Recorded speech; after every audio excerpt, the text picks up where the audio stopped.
তোমরা সবাই কেমন আছো? আশা করি তোমরা সবাই ভালো আছো। এ দেখো আজকে আর একটা দিদি আমের আচার বানাচ্ছে, সেগুলো তোমাদের সাথে শেয়ার করছি। দিদি বলে দেবে তোমাদের কেমন করে আচার বানাতে হয়। শুকনো করলাম, তারপরে চিনির জল করে চিনিটা ভালো করে ফোটালাম, ফুটিয়ে লাল মতন হলো, হয়ে সেইটা আমটা দেওয়া হলো, ফুটছে, হয়ে আসবে, তারপরে মশলা দিয়ে ঠান্ডা করে বয়নে রেখে দেওয়া হবে।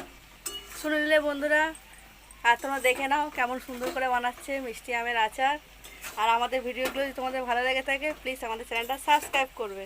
আর দিদিকে একটু দেখো, দিদি রান্না করছে, এই দেখো। তারপর রেডি হওয়ার পর তোমাদের দেখাবো বন্ধুরা কেমন বানানো হয়েছে। জিরে গুঁড়ো, ধনে গুঁড়ো, মৌরি, কালো জিরে, 5 ফোঁটন, একসাথে শুকনো লঙ্কা ভেজে একসাথে মিক্সি করে আর এখন মশলাটা ছড়ানো হয়।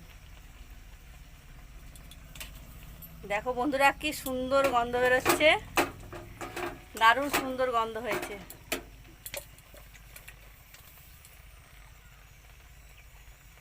আর দেখতে কত সুন্দর লাগছে দেখো বন্ধুরা।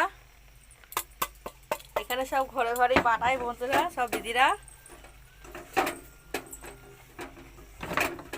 এখানে কেউ বাজার থেকে কিনে নিয়ে এসে খায় না বন্ধুরা, সব ঘরে ঘরে সবার বাড়িতে আমের আচার, আম সত্ত্ব সবার বাড়িতে পাবে।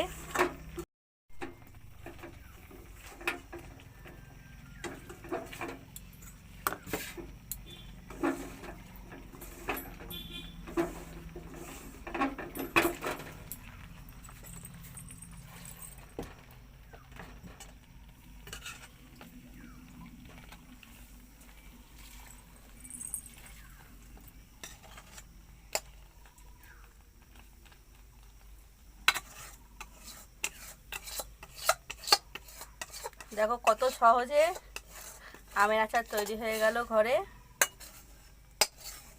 বন্ধুরা এটা রেডি হয়ে গেল আমের আচার। এটা যখন ঠান্ডা হয়ে যাবে তারপর আমরা বয়ামে ভরে রাখবো। আমের আচারটা বানানো হয়েছে বন্ধুরা, এটা এক বছর থাকবে বন্ধুরা। এই দেখো তৈরি হয়ে গেল ঘরের তৈরি আমের আচার। এটি খাবে, চলে এসো বন্ধুরা আমাদের বাড়িতে। আর এই দিদিটা বানিয়েছে দেখো। আর আমাদের ভিডিওগুলো লাইক করবে বন্ধুরা। Bye bye.